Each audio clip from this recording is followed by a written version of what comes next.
আপনারা দেখেছেন যে যখন রাগ ওঠে মাথায় তখন কিন্তু ভুল সিদ্ধান্তই নেয় মানুষ। রাগ মাথায় কঠিন সিদ্ধান্ত নিয়ে ফেলে। সো আমিও ভুল সিদ্ধান্ত নিয়েছিলাম, ভুল কাজ করে ফেলেছিলাম।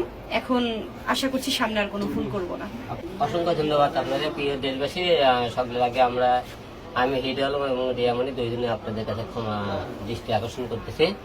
মানুষ বলতে ভুল হয়, আমরা হয়তো অনেকে ভুল করেছি দুইজনে, সে ভুলের ঊর্ধ্বে কেউ না। আল্লাহ পাকের কাছে ক্ষমা চাইলো, আল্লাহ পাক ক্ষমা করে। আর আমরা তো মানুষ, সেই হিসেবে আপনারা সবাই আমাদেরকে ক্ষমা দৃষ্টি দেখবেন।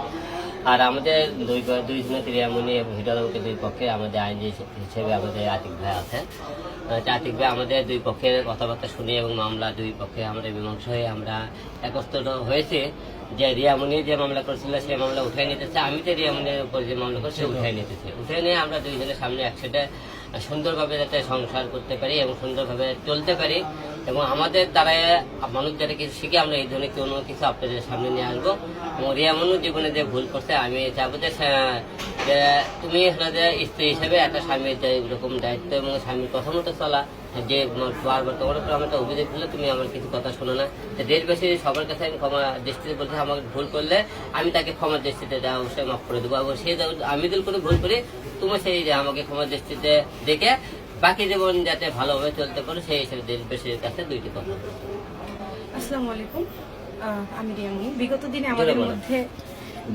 আমাদের মধ্যে যে ঝামেলাটা চলছিল এটা অ্যাকচুয়ালি অসুস্থ ঝামেলা আমি মনে করি। সম্পর্কের মধ্যে যখন তৃতীয় ব্যক্তি ঢুকে যায় তখন সম্পর্ক এরকমই এলোমেলো হয়ে যায়। তো আমরা আশা করছি আমাদের মধ্যে যেন কোনো তৃতীয় ব্যক্তি আর এন্ট্রি না নিতে পারে। আর আমাদের মধ্যে যে ঝুট ঝামেলা ছিল বা অভিযোগ ছিল, আমার উপরে অভিযোগ ছিল, আমার আলমের উপরে অভিযোগ ছিল, আমরা সবকিছু উইথড্র করছি এবং সামনে আগামী দিনে ভালোভাবে জীবনযাপন করব সেই আশা করছি। সবাই দোয়া রাখবেন আমাদের জন্য। হ্যাঁ, আর আমাদের এই মীমাংসার মধ্যে বড় অবদান রেখেছে আতিক ভাইয়া। উনি অনেকটা অবদান রেখেছে। আর আমাদের মীমাংসার জন্য যে পেপারস গুলো দেখছেন এগুলো দুজনেই আপোষনামা করে নিচ্ছি। ভবিষ্যতে আমরা একসাথে থাকার চেষ্টা করছি। অবশ্যই ভুল করেছি। আপনারা দেখেছেন যে যখন রাগ ওঠে মাথায় তখন কিন্তু ভুল সিদ্ধান্তই নেয় মানুষ। রাগ মাথায় কঠিন সিদ্ধান্ত নিয়ে ফেলে। সো আমিও ভুল সিদ্ধান্ত নিয়েছিলাম, ভুল কাজ করে ফেলেছিলাম। এখন আশা করছি সামনে আর কোনো ভুল করব না। Thank you so much. আজকে আসলে দেশবাসীর উদ্দেশ্যে একটি কথা বলতে চাই। আমাদের যে ইয়াংদের মধ্যে অত্যন্ত জনপ্রিয় বর্তমান বাংলাদেশে মোহাম্মদ আশরাফুল হোসেন আলম ওরফে হিরো আলম এবং রিয়ামণি দুজনে আজকে আমার কোর্ট চেম্বারে উপস্থিত আছেন। আমি advocate Atikur Rahman Khan, Bangladesh supreme court. তাদের মধ্যে সাম্প্রতিক সময়ে আমরা বিভিন্ন ফেসবুক মিডিয়ার মাধ্যমে দেখতে পেয়েছি যে তাদের মধ্যে স্বামী স্ত্রীর মধ্যে একটা মিসআন্ডারস্ট্যান্ডিং এবং এটা অনেকদিন যাবৎ চলমান। দুই পক্ষের বিরুদ্ধে মামলা মোকদ্দমা করেছেন।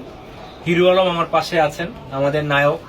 হিরো আলম ওনার ওয়াইফ রিয়ামণির বিরুদ্ধে মামলা করেছেন, রিয়ামণিও হিরো আলমের বিরুদ্ধে মামলা করেছেন। তো আমি হিরো আলমের আইনজীবী।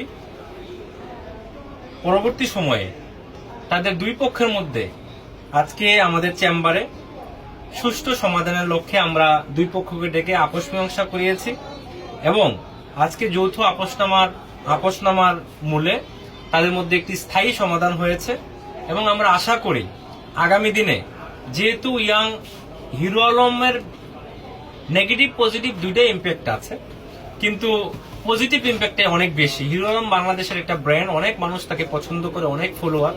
তো আমরা হিরো আলম ভাইয়ের কাছে একজন বাংলাদেশ সুপ্রিম কোর্টের আইনজীবী হিসাবে এবং আপনাদের আইনজীবী হিসাবে আমার একটা সাজেশন থাকবে, যেহেতু মানুষ আপনাদেরকে পছন্দ করে, একটা বিশ্বাস এবং আস্থা ভালোবাসার জায়গায় আপনারা আছেন হিরো আলম এবং রিয়ামণি, আপনারা এমন কোনো অপ্রীতিকর ঘটনা যেন আপনাদের মাধ্যমে না হয় বা দেশবাসী ইয়াং টিনেজদের মধ্যে যেন এই প্রভাবটা না পড়ে যে আপনারা বিভিন্ন পার্সোনাল প্রবলেম হতেই পারে, বাট এটা যেন মিডিয়াতে না আসে।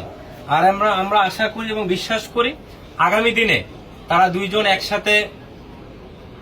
একসাথে আমরা আপোষ করে দিয়েছি। আমরা আশা করি আগামী দিনে স্বামী স্ত্রী রূপে তারা খুব আইডিয়াল হাজবেন্ড ওয়াইফ হিসেবে তারা তাদের দাম্পত্য জীবন পরিচালনা করবে, তাদের কাজকর্ম করবে। ধন্যবাদ।